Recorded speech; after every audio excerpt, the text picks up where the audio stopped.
future. There are no people in the future. No people at all. There are no people in the future. Where did all my people go? There are no people in the future. Let me try my people call. Where are all my people?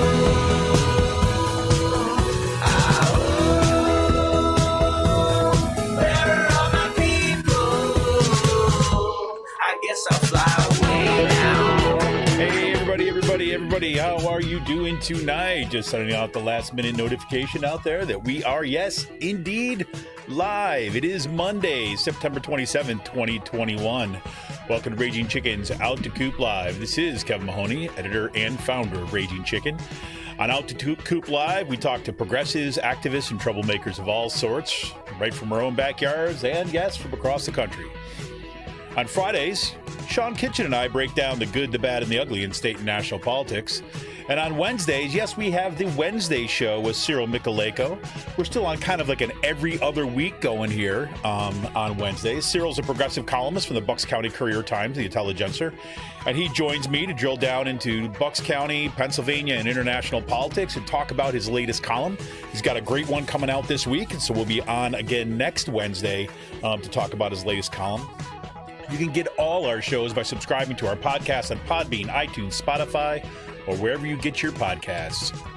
You can help support this show by becoming a patron for as little as $5 a month. Just head on over to patreon.com/rcpress, and you can become a patron for as little as $5 a month. And if you're listening to this show on the Podbean app, well, you can show us some love right now by hitting that green patron button at the top of the page as you're listening. And if you really want to help us out, you can do it. It won't even cost you a dime. Head on over to our YouTube channel if you're not there already and smash that subscribe button, like the stream for the show, and hit that notification bell so you know every time we go live. You know, we started doing some our YouTube streaming a little bit kind of on a whim, just looking for some new things to do, wanted to try some stuff out, and it's been great. And then we started putting an appeal out to folks, say, hey, look, looks like this, we think we're going to keep the YouTube stream going up. Instead of just doing occasional interviews, we're actually going to regular stream our shows. And now we just cracked the 150 subscribers to the channel, which is great. I think we're at 157 as of this show tonight. I'd love to see that get to over 200. If we get to over 200 subscribers, right? I mean, all you got to do is you hit subscribe to the show. It doesn't cost you a dime. You're not getting notifications in your email all the time, like saying, please watch this show. No. But when we go live, you might get a little notification on your YouTube channel. All right? But so if you head on over there, it doesn't hurt, doesn't cost you anything. Head on over there, takes just a couple seconds, hit that subscribe button. Let's help get us to over the 200 subscriber mark. That'll be our next little goal, I guess. We're also broadcasting live on Riverside.fm. You can join us on Riverside.fm, and you can call into the show during the second part of the show tonight. Or really, tonight's an all call-in show, so you can call in anytime you want, really. You just got to head on over there. I'm going to put the information for that directly into I'll do it right now, actually, directly on our YouTube chat. So here's the call-in info for everybody. You can go ahead and check it out on Riverside, and you can listen right there on Riverside.fm, and then listen as an audience member. And if you want to call in, there's a little call-in button there. One thing I do want to kind of emphasize is just like if you're calling into a radio show, right? There's a little bit of a delay. You don't want to give feedback. So if you are going to call into the show and you're listening on YouTube, make sure you shut that YouTube down or at least mute it, and watch and listen on Riverside.fm so you avoid any of the feedback and delays in the call. There's a little divergence here. You can also join our Discord server. Info on that is in today's show notes on YouTube and in the podcast, of course. That doesn't cost you a dime either. For more PA progressive talk, tune into the Rick Smith Show's live stream at 9 p.m. Eastern on his YouTube channel, Twitter, Facebook. Basically wherever you're streaming, you're going to find Rick. And make sure you subscribe to his daily podcast wherever you get your podcast. And head on over to thericksmithshow.com, thericksmithshow.com, for all the latest across all those platforms. I mean, he's got a show, WBAI in New York, WPFK, I believe it is, out in Los Angeles. I mean, his show has been taken off, and it's like a long time coming. Rick once said to me, too, is like, it's about staying in the room. You know, you figure that you stay in the room long enough, eventually someone's going to listen. Well, I'll tell you, someone's going to kind of like pay attention. And I'll tell you, this is the year that, man, a ton of people are listening. So congratulations to Rick and his producer, Brett, for doing just some amazing work over there on the Rick Smith Show. And you got to check out the Sisters of the Night Caucus podcast. Speaking of awesome podcasts, the amazing PA women stirring the political cauldron behind this podcast rock the house, and they know where the bodies are buried. Yep, make sure to follow them on Twitter at The Night Caucus. That's at The Night Caucus on Twitter, and subscribe to their podcast on Anchor, Spotify, iTunes, or wherever you get your podcast. And for all the gamers out there, the Game In, that's with two N's, the Game In is a Quakertown-based black family-owned gaming store. They're friends of the show, and they've got everything from retro N64s to latest consoles, video games for all platforms, and loads of collectibles, action figures, and Funko Pops. And you know what? Kids are back in school. You know what that means. When the report cards start coming in and they get A's in that report card, send them on over to the Game In, and they'll get a discount for every A. Check them out on their Facebook page at The Game In. Follow them on Twitter at The Game In with two N's. You got a question about a game, look for something particular, you know, shoot them an email at thegameinpa@gmail.com and check out all their great stuff. Special shout out goes once again to Jonathan Mann, who wrote our intro song, There Are No People in the Future. Check out all his great stuff on his YouTube page and follow him on Twitter at Song a Day Man. That's at Song a Day Man with two N's on Twitter. Well, on today's show, you know, if you were listening to our show on Friday this week, you know that I was being a little dodgy on what tonight's show was going to be like. I had hoped that we might have a guest tonight, but it just didn't pan out in terms of making, you know, getting schedules together and all that stuff, you know, which is fine. And so we just thought, instead of trying to kind of rush together, you know, try to squeeze someone in for tonight, I just thought I'd do another call-in show. And, you know, I was thinking about when we first started doing this Monday Night Live show, we did it on the Podbean app, right? And we did a call-in show, and which was cool. And we did a live stream show there. And then we started having guests on the show and making a more regular thing, which is pretty cool. But, you know, there's one thing that was awesome about the early days of doing that live show on Monday on the Podbean app is there were a few nights where we just started, you know, getting calls in from people across the country. I remember this, I wish I could remember his handle, but I remember this one guy I was talking to called in from Texas. And we were talking about some of the politics in Texas, and then we had someone else that called in one night from Canada, and we chatted a bit what was happening over there. And it was just kind of a nice little community that was forming. And I have to find, you know, I was thinking about this today, and I was like, you know, yeah, I really got to find a way of maybe, you know, like scheduling a night like that, just, you know, even if it's once a month. So maybe, you know, 3 nights of interviews, 3 Mondays of interviews, and then one of the kind of open phones is kind of a regular thing, and really plugging it primarily on Riverside.fm, you know, so you have kind of more calls in for listeners and stuff, because, you know, I really enjoyed that. I really enjoyed when people were calling in, just like on this show, for example, when we get all the comments that are coming in on our YouTube channel. It's just great to hear from folks. So it's all good. Tonight, there's a lot of stuff happening kind of around the country and everything, and a lot of things happening in our neck of the woods. I mean, you've got school board meetings right here in Bucks County, and we've been reporting a lot on the Bucks County school board meetings. I know at Kutztown University, there's a meeting going on, organizing meeting going on about Kutztown University's COVID procedures and stuff, and that's there. And so, you know, there's a lot of people there, and you know what? There's a lot of people who are enjoying this freaking awesome weather that's kind of hung around through the weekend. I know I took a little break for the most part from social media and really the computer in general over the weekend. Did some yard work, spent a lot of time outside, and it felt really good. You know, and I was trying to remember if it had been, if the weather had just not been really good, or, you know, what was going on. But man, it just felt like a great weekend to be outside, you know. So I trimmed this tree that it's been tensioned for a while, and just, you know, just did some good stuff. So it's been that kind of weekend. And then meanwhile, you've got tons of stuff that's been going on. So I'd love to hear from you. If you got questions, you got comments, you want to call in, you want to throw comments into our YouTube stream, that'd be fantastic. But you know, I'll tell you a little bit what's going on in my neck of the woods. So,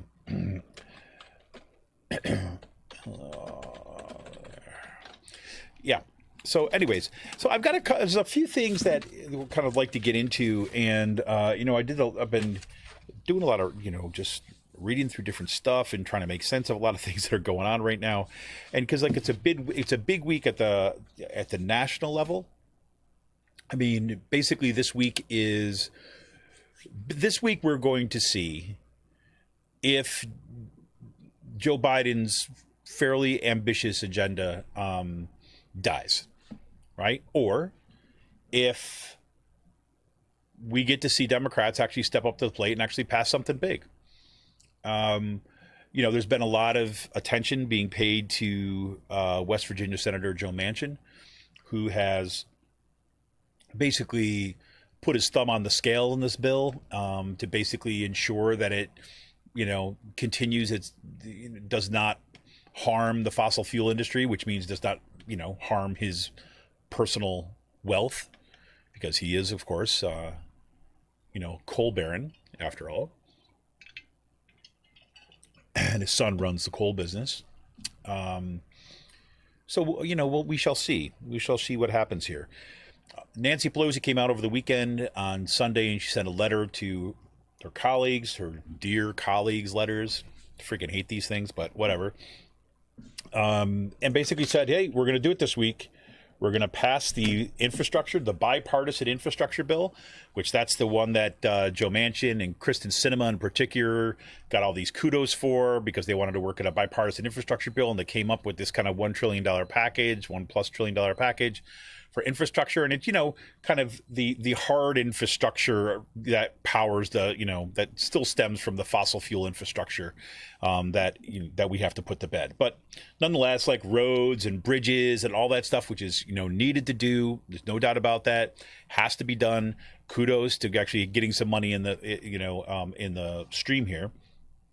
And the reason why there was that separate infrastructure bill process is because, a bunch of Republicans and Joe Manchin, Kristen Sinema, basically were saying, we don't like Biden's full package. We don't like all this stuff that he's going to put in the infrastructure bill for like education and home health care and guaranteed universal child care, preschool kind of thing. We don't like all the climate infrastructure stuff in there that's going to prepare us, to, ideally, stave off the worst effects of climate change. Although, the clock has been ticking on that, and it looks increasingly dire that that human beings across the planet are actually going to, and those in power, I should say, human beings, those in power across the planet, are actually going to stand up and do the necessary things required to meet the challenges of this climate crisis. Kristen Sinema and Joe Manchin didn't want to vote for any of that stuff, any of those things that would help kind of everyday working people, anything that would help kind of stave off kind of catastrophe for future generations. They didn't want to touch that stuff. What they wanted to do is just wanted to focus on stuff that they knew. We want to make sure that the roads are built so that more cars keep on going, so the gas keeps flowing and the oil keeps flowing and the pipelines keep flowing, all the quote unquote what they're calling the hard infrastructure. Right. But really, I think we should be thinking about that as the fossil fuel infrastructure is really what they are all getting behind. So they passed that. But the deal was, OK, look, we'll let you do this. And even Biden came out and this. We'll let you do this. You want to get this bipartisan thing so you can say that you worked in a bipartisan manner in order to come up with something for infrastructure. Fine. But there's going to be an exchange here. Right. It's going to be like, we'll give you the space to do this. And in exchange for that, we're going to put together this reconciliation bill package, right? If you remember, originally, this was a $6 trillion reconciliation package, which was designed to do all those things that Kristen Sinema and Joe Manchin and some others refused to kind of take part in. And that would be the climate mitigation stuff, building out the climate infrastructure, hardening our infrastructure for the climate crisis, right? Building out our kind of electrical grid that was make it capable to handle the different kinds of challenges and demands of a solar and a wind-based electrical power grid, right? Because there's different, it functions in a different way. So you have to build that out. And that was in the bill. Also, the things, our infrastructure, our caring infrastructure, if you will, right? Our human infrastructure, if you will, that has been left to wither on the vine, like education, like healthcare, like childcare, right? All this stuff, people just basically trying to piece together lives where they can manage all this stuff. People being kind of left, to fend for themselves when we should be kind of taking care of each other. All that stuff is kind of built into this. And I think, look, I give a ton of credit to the Biden administration for really putting that front and center and calling it infrastructure, because that's what it is, right? Infrastructure doesn't mean roads and bridges, right? It only takes on that meaning when we're thinking about the society in which it supports. So just like anything else, right? If you have a structure, right? If you want to have a society that you want to build, there's necessary things for that society, right? And in the fossil fuel system, for example, like pipelines, right? You have a drilling rig, right, that goes into the ground and takes out the oil and the gas and runs it through a pipeline to a refinery, right? All that is infrastructure based upon a fossil fuel economy, right? We could take another kind of economy or another kind of society. Let's take a dictatorship, right? You have a dictatorship, say it's a military dictatorship, right? Well, then you basically need lines of command and you need a large military, right? And you need to have a legal infrastructure that empowers that kind of military, right, to enact and carry out its will on the populace, right?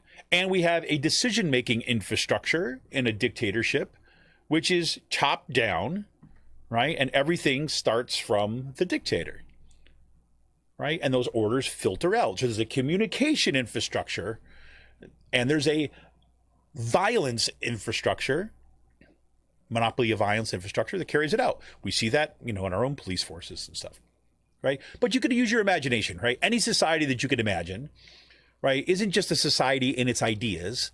Like, so we say, oh, we're a republic, we're a democracy, right? Democracy is well, those things function. They have an infrastructure that supports that. And right now we're at a moment in history in which we must have a significant shift in the way that our society functions, period. And you need the infrastructure to build it. So that's everything that's in that reconciliation bill, right? And Bernie Sanders, head of the budget committee, when they kind of put together the original reconciliation bill, it was a $6 trillion package, right? And that would and it's $6 trillion over 10 years, right? So, and that would have built out, that would have really made substantial investments in making that shift, like towards a caring economy, towards a post-fossil fuel based economy, right?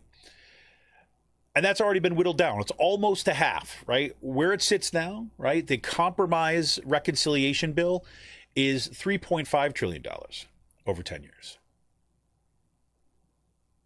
It's almost half. And now you've got Joe Manchin and some corporate Democrats in the House that are basically saying, nope, that's too much. They won't tell you what's enough, but that's too much. And they want to bring it down even further, which will basically guarantee that the final version of the bill, so let's say they whittle it down in half again, and that brings it down to what? $1.75 trillion, $1.5 trillion, $1.7 trillion. Let's just say that.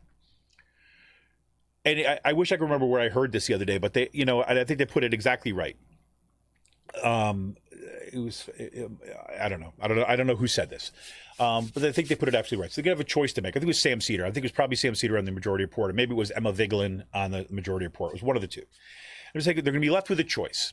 The choice is between doing some of the things and having to make choices over which things you do and which things you don't do, and pitting those things against you. So do you basically provide universal child care, or do you do climate? I mean, I don't know if those would be two of the trade-offs, but you'd have to have those kind of choices. Which communities are you going to leave, are you going to, hang out to dry?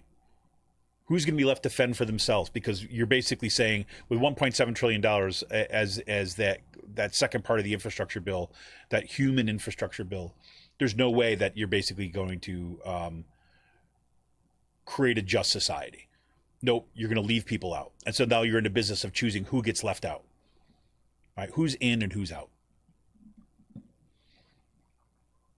And we know how that plays out. That means it's going to fall along racial lines, around class lines and gender lines. Guaranteed. That is at the core. That's like in the genetic makeup of this country. Right? So if you leave it to default and you ask who's in and who's out and you have to pit people against each other, then you're basically going to repeat and reinforce racist, sexist, classist systems. And you're going to give a win back over to runaway corporate capitalism. Right? Or you make a different kind of choice. No, we're going to do everything in that bill. But we're going to do everything badly. Like, in other words, you can do everything at half the cost, but that means you're going to get half the service. It's going to be half as good. Right? You think about, you go to a store, right? And this happens to me all the time now, right? In the kind of post-COVID era, right? So you go to a store and at certain times of the day, right? You have sometimes it gets really busy, sometimes it goes up, but you have enough staff, right? So that when it gets busy, you pull people from like the back, just say it's a grocery store, right? You pull people who are doing stocking or who are kind of loading things up or kind of organizing stuff or going through inventory. When it gets busy, you pull people in and then, you go ahead and, you take care of it because you don't want the lines to be really long. Why? Because you want the experience of the service to be positive. You want people to come back. Right? But if you cut half your workforce, right? You basically say we have 3 cashiers and that's all we're going to have. Right? We know in the past at peak times we've needed 9, but we only have money for 3. So we're going to spend a little money on these self-checkout lanes over there, but we're going to have 3 people. And so what happens? When those peak times come, sometimes they're predictable, sometimes they're not. You end up waiting in long lines. That's austerity for you right there. And so basically we get to do even the $3.5 trillion for that bill is going to be a strain. But whatever. It's better than nothing. It's not as good as the $6 trillion that was originally proposed, but there you go. So all this is coming to head this week, right? Because the deal is that, okay, you vote for that bipartisan bill. Okay, you could pass it. But that means we also got to pass the reconciliation bill. And they're going to go as a package. And progressives have said, that's right. That's part of the deal. You want our support for the infrastructure bill, then you have to kind of pass that other side in the Senate. And both those bills go forward at the same time. Well, that all comes to a head this week. Nancy Pelosi and them have said that this is the week for infrastructure. This is also the week where they have to pass the budget ceiling. Whether, we're going to have a budget shutdown. All this kind of stuff is coming to a head. So the question is, are the Democrats going to hold together? Nancy Pelosi said she's going to put the vote on the, vote on the floor for that bipartisan infrastructure bill. But there's no deal on the reconciliation. Manchin and Sinema and these folks are like, well, I don't know. So now Pramila Jayapal, right, she's the head of the Progressive Caucus, is basically saying, look, we got 50 to 60 votes here. They are not going to vote for that bipartisan bill unless we get this stuff on the other one. Yes, we're willing to sink that bill if they break the deal. The deal was they go together. And now they're reneging on that part of the deal. So we're reneging on the other side of it. You want to step out, you break the deal, you go out, right? Basic diplomacy. But, just like the corporate media is in this country, right? So what they're doing now is they're going and they're, blaming the progressives, right? And they want the progressives to cave. And then you got these freaking corporate Democrats, I swear to God, It's driving me nuts. Coming out and basically saying things like, oh, well, you know, I think we got to put, you know, usually the Joe Manchin, like, well, you know, we got to pass this infrastructure. We could do that now. We can put the shovels in the ground right away. And we'll still have time to do that other thing. And anybody who's been paying half attention to anything that's been going on in our government knows that that's a load of garbage, that they will never do it. If there is no pressure upon these people to do the right thing, they will not do it. So you have to find ways to put pressure on them. There's some good ways of doing it. Anyways, so that's a big deal. We'll see what happens this week. Are the Democrats going to hold? Are the Progressive Caucus going to hold and basically say, no, yeah, we're going to vote down that other bill? I don't know. We shall see. You know, in something a little bit closer to home, I wanted to... I was so pissed off about this. This is an article from the Morning Call. It's based in Allentown by Anthony Salomon. Okay? And the title of the article is Lehigh Valley College students say schools should have done more to prepare for a slew of breakthrough cases. Now, look, the Morning Call, right, has basically shredded its newsroom, right? So I want to recognize that before I'm going to say what I'm going to say about the freaking lazy reporting that is in here. And I don't know if that's a function of Anthony Salomon's, or I don't know if that's a function of the editorial board at the Morning Call. All right. So I'm just going to read. I want to read you the first opening paragraphs here, and then I want to get to just the the initial most blatant. I don't know what to call it. I want an error. That'd be generous. So here we go. So Lafayette College has an isolation house on the corner of Cattell and Clinton Terrace for students with COVID-19. That was a picture of the isolation house. That was actually part of the caption. My bad. Sorry. Here we go. College students across the Lehigh Valley have been back on campus about 1 month. And while most students and faculty hope it will mark a full return to the academic and social life denied them over a year and a half, some say they worry about being in classrooms and social events amid the petri dish spread of the highly contagious Delta variant of the coronavirus. Okay? So far, so good. Good opening. Even with required masking and vaccinations, students are still catching the virus. At Lafayette College, nearly all of the more than 2,500 students, 96.7% at the Easton School, are vaccinated, the college says. But 145 students tested positive during 1 week this month, and nearly 175 since the start of the fall semester. Okay? Starts with Lafayette College. Next, Lehigh University's dashboard shows a total of 364 cases of the virus among students since August 9th, with a peak of 251 cases during the week of August 30th. Those numbers have diminished greatly according to the school's data. Okay? Now, Kutztown University, so now we get the third one, right? Which has about 7,500 students, estimates 136 students and employees have been known to have tested positive for the virus since August, according to its most recent data. It was a similar trend to last year, 2 or 3 weeks into the semester, Kutztown spokesperson Matt Santos said. Okay. Here's the problem. Kutztown University does not require students to tell the university if they're vaccinated or not.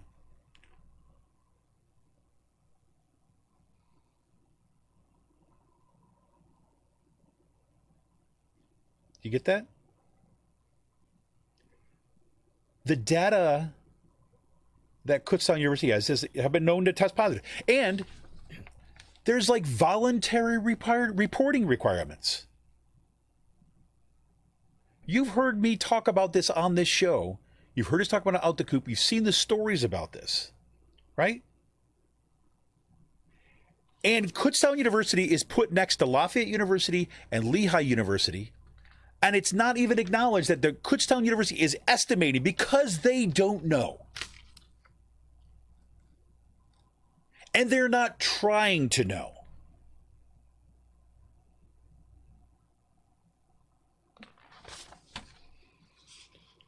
I am so furious. A little bit later on, data from other Lehigh Valley schools' dashboards, Moravian, DeSales universities, and Cedar Crest and Muhlenberg colleges appeared to show a few cases of the virus. Diana Dimitrov, executive director of the 6-member Lehigh Valley Association of Independent Colleges, which excludes Kutztown, said each school has a public dashboard on its website providing information and updates about the virus. Right. The greatest thing about the dashboards, right? If you go to the range of different dashboards, you reach COVID dashboard, whatever. Kutztown University is one. This is. I'm sorry. This is just freaking insidious to me. Instead of saying a COVID dashboard, because people are coming and looking for COVID statistics, they're going to be searching for COVID dashboard or searching for COVID numbers, right? Instead, Kutztown calls it a health update for the KU campus. And while they were estimating at the time of this article, which was yesterday, that they had 136 campuses, 136 cases, as of today, they estimate there's 152 cases. Why? Because it's voluntary reporting. And some students, look, I tell you, a lot of the students, they're doing the right thing. But there's no requirements.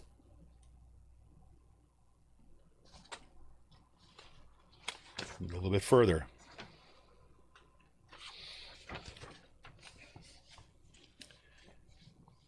At Lehigh, Lafayette, and other area universities, as they grapple with updates and revisions on COVID-19, students, as well as college officials, are charged with making serious health-related decisions. Lafayette students said college officials who earlier this year required students to be vaccinated against COVID are essentially doing their best to mitigate the spread of the virus. Lafayette required them to do the vaccination. But at state-run Kutztown, where vaccines are not mandated, college leaders have faced a backlash from some students and faculty. One faculty member said he is having to deal with the loss of income because his health issue prevents him from teaching his class. The difference this year, we know a lot more about COVID than we did last year, said Matt Santos of Kutztown, which is one of the only campuses statewide that reopened a year ago. But I will say that as August came around, we had to look at our protocols, and that included resuming mask wearing at indoor events, some COVID testing, and more. Now, that one faculty member, they talk about that one faculty member a little bit later, that is Steve Oros. You have to dig till you get there. And it's like, one faculty member said he is having to deal with the loss of him because his health issues prevents him from teaching his class. No. Kutztown University prevented him from teaching his class. Why? Because his doctor said he is not cleared to teach at a university in person that has the protocols, the lax protocols that Kutztown University does. Because, why? Because he could die from it. Because he recently had a heart transplant. What? How do you bury that as a journalist? Seriously. One more.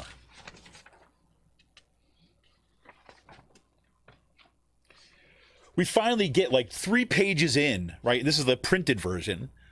We finally get to Steve Oros' case, right? So let's see how they frame this. At least one faculty member believes his life could be threatened by teaching face-to-face. Quote, "It's completely unsafe for me now," unquote, said Steve Oros III, a professor for 20 years who underwent a heart transplant in February. Quote, "Frankly, I would prefer to teach in person, but my doctors won't give me clearance for that," unquote. The psychology professor said on 3 occasions he asked that Kutztown, which last year had 50% of its courses online, but changed course after Governor Tom Wolf's emergency declaration was lifted earlier this year, allow him to resume teaching remotely in the fall. Kutztown denied his request, Oros said, though the college offered him an alternative, teaching new online courses only. Santos said this semester about 20% of classes are online. Last year it was 50%, 5% were in person, and blah, blah, blah. Just gives these numbers. They offered him an alternative. They finally get to it. Right? Here it is. Oro said he received a letter about the new online psychology classes the Friday before the beginning of the semester. You heard the interview with him on this show. You know the story. They denied his request and said, good luck to you. You're going to have to file an ADA request for accommodation, but good luck with that. And of course, he files it and they deny him that ADA request because it would fundamentally change everything. It would fundamentally change the nature of the course. We just went through a year of changing the delivery of these courses, and we're told to be flexible, right? And now they're saying that, no, we can't do that. But at the last minute, like 3 days before the beginning of the semester, say, we got an alternative. We have these high demand psychology classes that you can teach. And so Steve Oros goes to his chair and says, what courses are they talking about?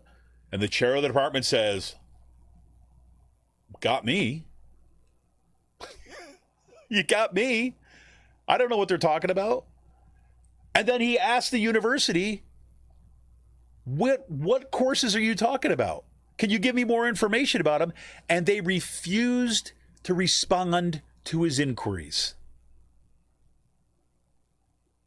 This story makes it sound like, hey, the university was trying to work with him, and so they offered him an alternative, but he said no.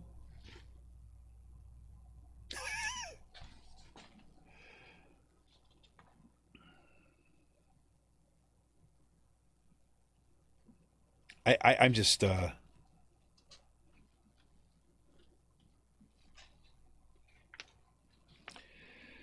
quote, it's a bit disheartening to think that you've worked for a place for 20 years and to see them treating other faculty and students treating other faculty and students this way just destroys any trust you have in them, Oro said. I don't know how I can recover from the belief in anything they say.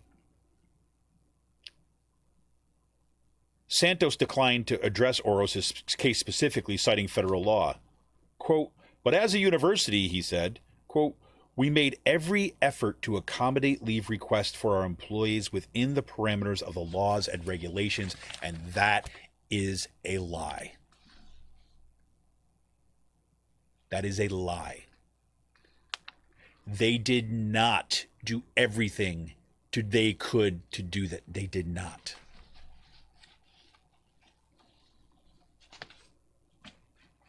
I read for you on last week's show, I think it was, example of this, right? So it wasn't just faculty members. All right, KU activists, right, are posting stories by students. Here, I'll read it to you again. I'm a disabled student who had all of my classes accommodated for the 2020-2021 school year to be online. I am at high risk for COVID-19 complications, but was forced to come back to campus even though I do not feel safe. When I asked the DSO, the Disability Services Organization, before the semester started, what they were going to do to support students like me, this was the response I got. There will be no support. This is the response I got. As a senior, none of my classes are offered virtually, so I was told their option for me is to transfer. They act like they need money, yet they tell me to leave. I've had to transfer multiple classes due to my professors refusing to wear a mask. How about that? Even some of the professors do. And here's what they said. Here's your options for the fall. Work with your advisor or department chair to adjust your course schedule to fully online courses. If you're unable to enroll in all online courses, you could consider taking a leave of absence for the fall semester. You could contact the registrar's office. Here, you go over here and call them for more info. And while you're on a leave, you may consider taking some online classes at another university. To ensure the course is transferred back to KU, you should consult with your advisor and make sure that, you get a permit to study at another college and make sure they're going to transfer and all that stuff. On option 3, you may explore options for transferring to an online university that specializes in online or more remote study options. This is disgusting. This is what charter schools do to kids with disabilities. Once you privatized, quote unquote, publicly funded education, once you privatize that, and once you have this kind of mentality, what you're trying to do is you're trying to make sure that those students who are going to drive down your testing scores, Kutztown's like flashing its guy, hey, look, we made U.S. News and World Report's best colleges thing again. Yeah, you know how you do that? You try to drive out the problems. And you put a nice glossy PR edge on everything else. And you look, this article from the Morning Call was published yesterday. It's a Sunday paper. That means it's widely read. There have been multiple articles in the Philadelphia Inquirer, obviously our podcast. There's different TV shows where they've been covered, even the case of Steve Oros. And to try to make it sound like the university, to allow a statement to say that the university did everything that it could to accommodate them is just it's disheartening to say the least. So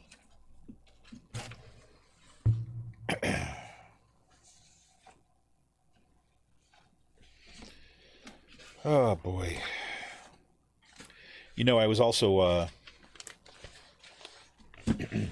there's this really good article by Marie Solis in the in these Times this week. It's published on Friday. It's called "For Many, the Pandemic Was a Wake-Up Call About Exploitative Work." And she says in this, look, a pernicious corporate narrative suggests that workers like Lily, she gives this case where Lily, who ask for a decent wage and a marginal flexibility from an employer, that they're simply lazy. Many understaffed employers have chalked up their problems to workers coasting on unemployment benefits or stimulus checks.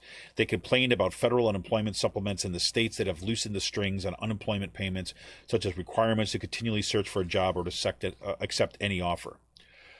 But the 26 mostly red states that recently terminated the $300 weekly unemployment supplement from the American Rescue Plan, purportedly to incentivize workers, they did not see an immediate increase in job searches. Many workers have valid reasons to not return to work, regardless of any incentives, like the exorbitant cost of childcare, for example, being concerned about contracting COVID-19.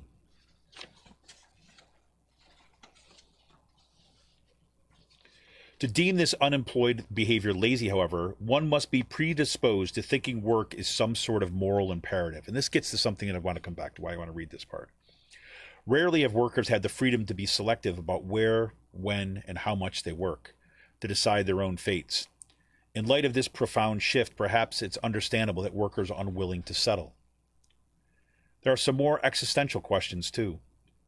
Workers are reevaluating what role work should have in their lives, whether it's important to their senses of self, what they would do with their time otherwise. Some may decide the jobs they left are what the late anthropologist David Graeber termed bullshit jobs. Work, quote, that is so completely pointless, unnecessary, or pernicious that even the employee cannot justify its existence. After such revelation, how could employers expect workers to return to business as usual? And then she goes in and talks about this Kathy Weeks's book, The Problem with Work, and the refusal to work. Right now, look, I'm bringing this up for a couple of reasons, and there's some great stories in that piece by Maria Solis. I highly recommend it. I'll try to remember to put this in the show notes for today. But, we have this, it's been drilled into our brains about this moral imperative to work, right? And that how everything, our self-esteem, how our our worth, our whether we'll be judged as an upstanding citizen or upstanding individual or not, right, is based upon how hard we're going to work and our willingness to work and continues to work and always want to work. And that narrative's whatever. I mean, it's got some value, I guess. But that narrative says nothing about the conditions under which we toil. And at what point it becomes unbearable, psychologically, emotionally, economically, to continue riding the conveyor belt or keeping that conveyor belt moving. And Solis makes a good point here is that, look, in the 1970s, let me see if I can pull that out of this article real quick.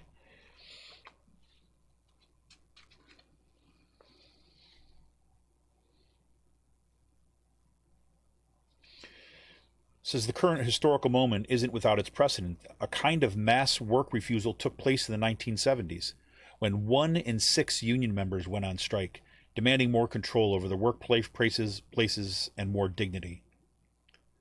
But the anti-work flashpoint was quickly co-opted by managerial initiatives as an excuse for work intensification, Weeks says.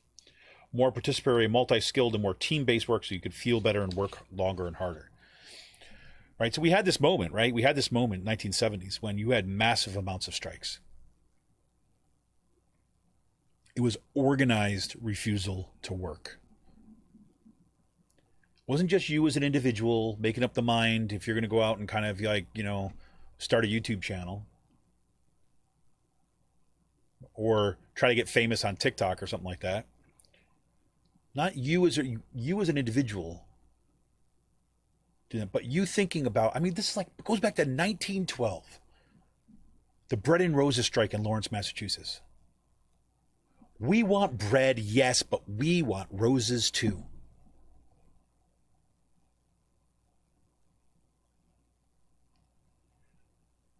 We want bread, yes, but we want roses too. And Solis makes the point in here. So, one of the things, and I've spoken about this actually, about my own experience in COVID.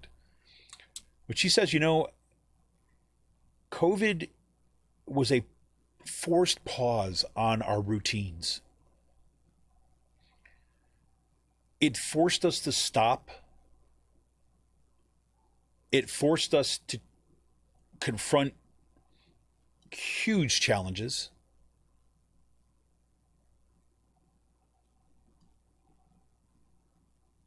And for some people, it forced them to work in intolerable conditions.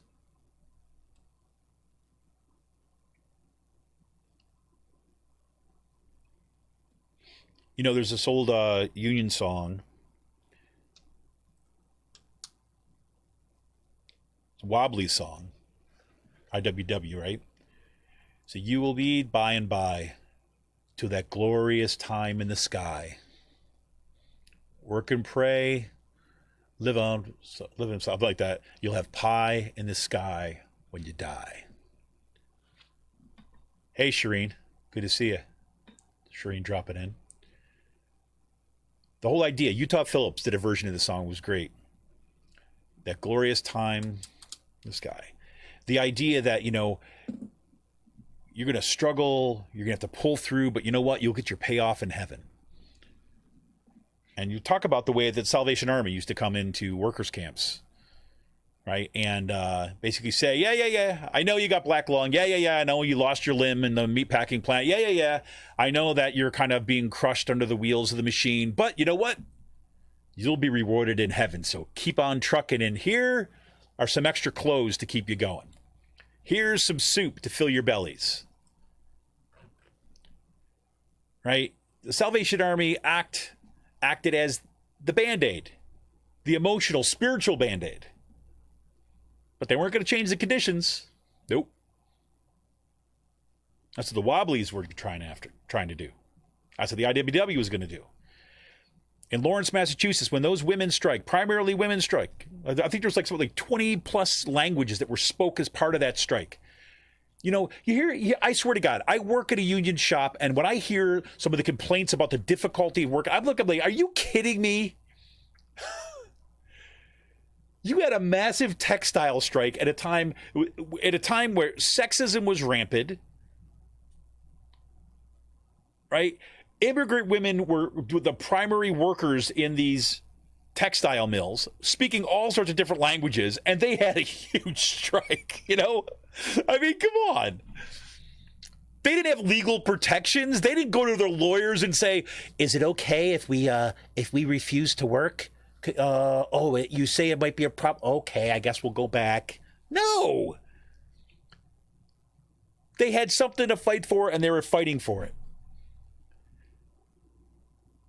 And so the bread and roses thing, the whole idea, I mean, I still sign a lot of my emails, bread and roses. It's that reminder that, yes, we got a wage coming in, and we need that to survive in this freaking capitalist economy that is organized around questions of greed and misappropriation of wealth, the extraction of wealth from our labors. So we know. We're not idiots. We know we need a wage to survive. Are you kidding me? And there's people like me, right, who spent their life trying to work hard so I could kind of have a little more, be a little bit more comfortable. I chose to turn down a job that paid me more, even because this was a union job, and I knew I was going to have health insurance for a change. But at what point do we lose our freaking souls for the wage? Where's the dignity?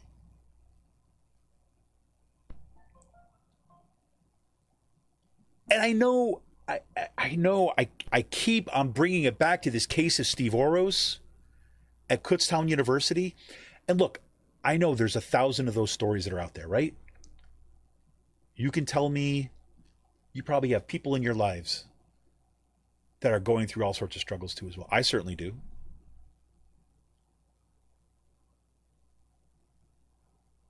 But the Steve Oros' case troubles me so much is because we have an institution, a university, that is actively refusing, or I shouldn't refusing, is actively forcing a person to make a choice between their life and their livelihood. And then, in the worst turn that you could do, an institution for higher education, in my mind, right, is not only are you cruel, but then you send it to your PR machine to put a nice gloss on it and pretend that you're not.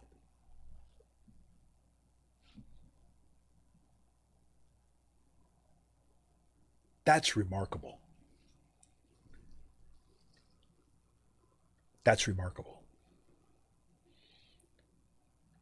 And then,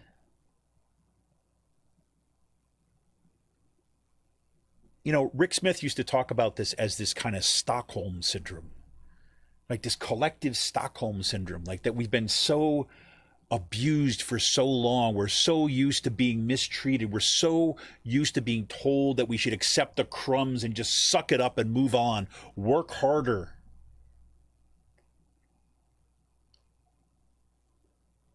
That we end up, not all of us, but a good chunk of folks, end up making excuses and arguments for the abuse, for the university. I don't mean the PR wing. He gets paid to do that garbage. I'm talking other faculty members, other staff members. Well, there's nothing we can do, and, well, what else can we do? And we're here for the students, right? Yep, we're going to have to sacrifice a few of our own, but that's what we signed up for, isn't it? I don't know. Look, I've had a real I don't know how explicitly I said this before, but I've had a real like personal crisis over what I do right now. And you know, and for a while there, I thought that you know, I thought that it was, you know, higher education was the problem. And look, I've got enough critiques of higher education and all this kind of stuff, and I have enough you know, can talk about all the directions toward neoliberal higher education things that are going. But, you know, I do, the crisis that I face has been, you know, I've come to realize is like, you know, I could blame structures all I want, but I'm also have to come to terms with the fact that maybe I am just not a person that is well suited for higher education. Because this has affected my own health. I mean, Steve Oros had a freaking heart transplant, right? But this, I don't even know what you call this. This kind of like living cruelty with a smile and like just overt lying.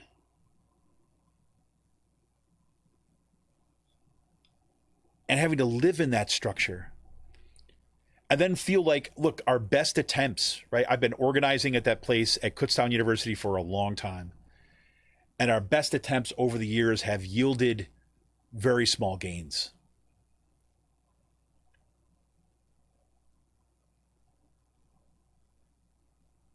And it affects my health. My mental health, my physical health. And so I'm doing this dance these days about, you know, when can I break? I was researching like retirement like last week. 5 more years till I hit the minimum. You know, and I think I've told this story about my mom before. My mom had a similar experience. I mean, she was a public school teacher. You know, first she ran her own nursery school. You know, I've talked about my sister was mentally disabled as a result of some medical malpractice. When she received the MMR shot, you know, when we were 1, we have a family allergy to it. And, you know, so she started her own nursery school. But I figured, you know, she wasn't earning enough. So she had a teaching degree. So she went back into teaching and she loved it. You know, she worked in the inner city. She worked in some of the hardest schools to work in my town in Utica, right? With some of the hardest kids and most difficult families, right? You know, by difficult, what I mean is like poor, right? Let's be clear, right? So in Utica, she was working with students that, you know, were the poorest, were the kind of like the, you know, at the losing end of the racist structures, right? You know, but she loved those kids, you know, and she gave her heart. And then over the years, as that standardized testing stuff came up, and then, you know, she taught kindergarten, right? And as they were forced more and more to stop doing the things the kids needed, like basic nurturing and care and kind of listening and like cooperation skills, you know, and just like having the space and time and giving them time to develop, because so much of their lives already had been struggle. And now being told, no, you have to meet this benchmark, hit this benchmark. And it came over time, slowly, to the point where she felt like her soul was dying. And the same thing is happening in higher education. At least that's been my experience. We're forced to jump through all these hoops around this kind of assessment stuff. And so assessment is so important. But these administrators, they will tell you, you sit there in a real, oh, look, just give us something we can work with so that we can report it to Middle States, because Middle States is telling us we need these numbers. So just give us some numbers. And when we give them really high quality assessment, they ignore it. I've told the story before. I remember Amanda Morris. She led this assessment campaign to try to save this one course called the English 022's Introduction to College Composition. had all the data, had all the background, did all the research, did all, the survey stuff, showed evidence over time. They said, we need more data. We don't, gave it all, put all the findings in the first paragraph, had a meeting with the administration, and the administration, well, you really should have data that shows blah, blah, blah. And Amanda said to them, that's in the first paragraph. And they fumble and they look at it. Oh, they didn't even read the freaking report. So what are you to make of that, right? You're asked to jump through all these hoops. You're asked to fill out all these papers. You're asked to spend all this time doing what amounts to busy work, bullshit work, as David Graeber would say, just to keep the machine going. Of course, people don't want to go back to work. I don't want to go back to work under those conditions. Anyways, we're coming up on time here too as well. Shireen says she's reading A Collective Bargain by Jane McAlevey. Jane McAlevey is awesome. Jane McAlevey is probably one of the most important reads of any organizer out there. She is unbelievable. Unbelievable. No Shortcuts, her book became, I actually bought a bunch of copies when we were organizing for our strike, a bunch of copies of her book, No Shortcuts, and handed them out. Anybody who wanted them. Because she's right on the money. Oh, and by the way, this goes to Shireen too. Thank you for dropping off copies of Left Turn. There's this journal that's produced out of Lehigh Valley. It's called Left Turn, and Shireen had dropped me off a couple copies of this, and I'm actually going to reach out to some of the folks who have articles in there, and potentially to the editor to see if we can get them on the show. That's one of the things I wanted to do last week, and it slipped my mind, and so it was that's kind of really. That's a real possibility, because one of the things I think is really important is that this is where we can make an impact, right? As that we can have on our social movements and on the organizing level. So hopefully we're going to have them on the show some point too as well. So I guess at a bit more of a fun. So this is kind of like for anybody out there, either tonight or some other time like this. So one of the things that I discovered, and again, thank you to my brother Ryan for bringing this up last time I was home. He started watching this show called The Dungeon Run. This is like probably the biggest gaping segue. No segue. We just freaking jump a canyon and start again, right? So okay, let me go. So The Dungeon Run is it's a live show, and once a week, they're playing Dungeons and Dragons, right? So Farah. Okay, I'll look out to Farah. I'll reach out to Farah definitely. So yes, and so basically it's a weekly show, and you've got these these people who are mostly actors, who are actually playing D&D, and you got a dungeon master and things like this. Now, for those of you who've never played D&D and just whatever, bear with me for a second, but because it's I have to say, so the show just kind of my brother was telling me about it, and I played D&D for a while when I was younger, and mostly probably not till I was in college, really. I wish I had learned it earlier. There was other people in my life at that point when I was younger that would have played it, but I loved it, and that immersive storytelling and role-playing game, I was great, but it's been a long time, and I have some of the books still and things like this, but anyway, so he tells me about this thing, and he told me about it. This was in August, and I was like, well, I came back from a trip to see my folks, and had to finish all my preparations for the semester and load things up online and do my syllabi, all that kind of stuff. And a lot of that work doesn't require a ton of concentration, like reading. Like a lot of the reading stuff I had already done, so it was a matter of kind of organizing stuff and doing, just some of the main mundane tasks of kind of preparing for the semester. And so I would I would have the dungeon run on. And so it started in 2019, but it's on caffeine.tv and caffeine TV, but it has a YouTube channel, and so you can basically go back and watch it from the beginning. And so I started doing that, right? And so I just have it on in the background as I was doing it, and then I got just really like into it, right? And so then when I was kind of driving places, I would listen to it in the podcast version, and I just love it. It was just great. And it's like the guy, the Jeff Kanata, who's the DM, the dungeon master for the show and the host.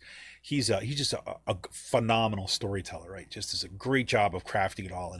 And so it just brought me back into this, that feeling of joy of doing something that was just fun, and imaginative and creative.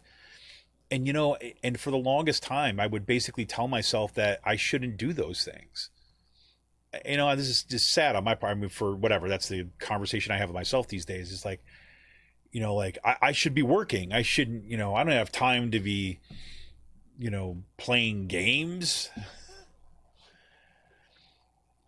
And then I swear to God, my kids are my saviors, right? It's like, find out that my son, right? We had gotten the starter kit a few years ago, and then we played with my son and my daughter and one of my son's friends and my niece, and just the starter kit. And I kind of like, the first time round, it was just whatever. I mean, just kind of basically made up most of the rules as I was going, because just, they were just interplaying whatever. So I did that, came up with my own little like mini campaign and things like that.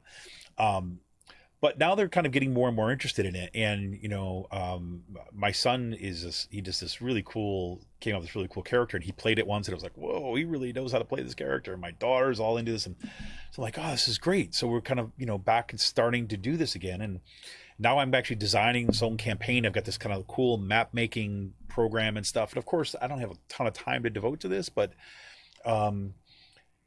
it's just like,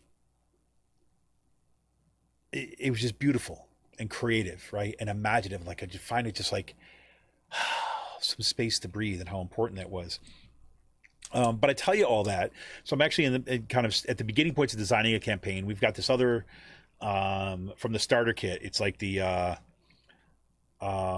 it's like a starter campaign. The Lost Mines of Phandalin or something like that. I know there's people like shaking their heads at me right now, but whatever. I'm horrible with the names. And I've never DM'd before up until just now, right? So I've never kind of been the dungeon master, designing my own campaigns, stuff like that. So if there's any people out there that are listening to this, right, have got some tips for setting up a campaign, or things that they wish they knew when they started, or that kind of thing, I welcome it, because I'm really enjoying kind of starting to design a particular campaign, and kind of getting lost a little bit on the weekends a little bit to do something that kind of is creative for, like, because we need bread, yes, but we need those roses too. And, right now this is my roses. So, oh boy. All right. Well, we're just about 10 after 8 everybody tonight. So I want to thank everybody for tuning in who did. Shireen, thanks for popping in the chat. And thanks to all of you who have continued to support the show over the years, right? Thanks to all of our members. Thanks to all of our patrons.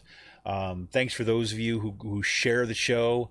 Every time an announcement goes out, I see these like rapid tweets that go out to, people who are tweeting out at the content and stuff like that. So thank you for all your support. And we'll have some more stuff coming up this week, this Wednesday. We will not have a Wednesday with Cyril this week. Cyril, long story short, we couldn't get our schedules to work this week. But we'll be back on Friday, where Sean and I will kind of break down the good, bad, and the ugly in state and national politics. And I'm going to keep on plugging away at trying to see what we can do for guests for next week. Hopefully, I'm going to be able to, kind of nail down a couple times where things are going to work out. But it's just, it's a little bit more tricky now that I'm back teaching, and don't have the same kind of flexibility that I did obviously over the summer. So there we go. Anyways, thanks everybody. Good see you out there tonight. Hopefully you've been enjoying this kind of amazing fall weather, and hopefully that you're staying healthy. I know that I hear more and more cases of kids in school and things like this coming down with COVID, or I know I have a bunch of students at Kutztown University where I teach have been out. Some of them tell you that they have COVID. Other ones you don't know why they're sick, and they've just been out for several days. And, it's not my business to kind of pry into their, lives. And the university doesn't have any mandatory reporting requirements, so who the heck knows? But it is what it is. All right, so thanks you all for tuning in, and we're going to see you right back here next Monday night at 7 p.m. And we'll see you late Friday morning again this week with Sean Kitchen and I. Break down the good, the bad, and the ugly in state and national politics. Until then, man, it just seems like there's so much to do, doesn't it? Doesn't it? Anyways, until then, keep fighting out there, keep struggling, take care of each other, stay healthy. We'll talk to you soon. Patreon.com/RCPress. Become a patron. See ya!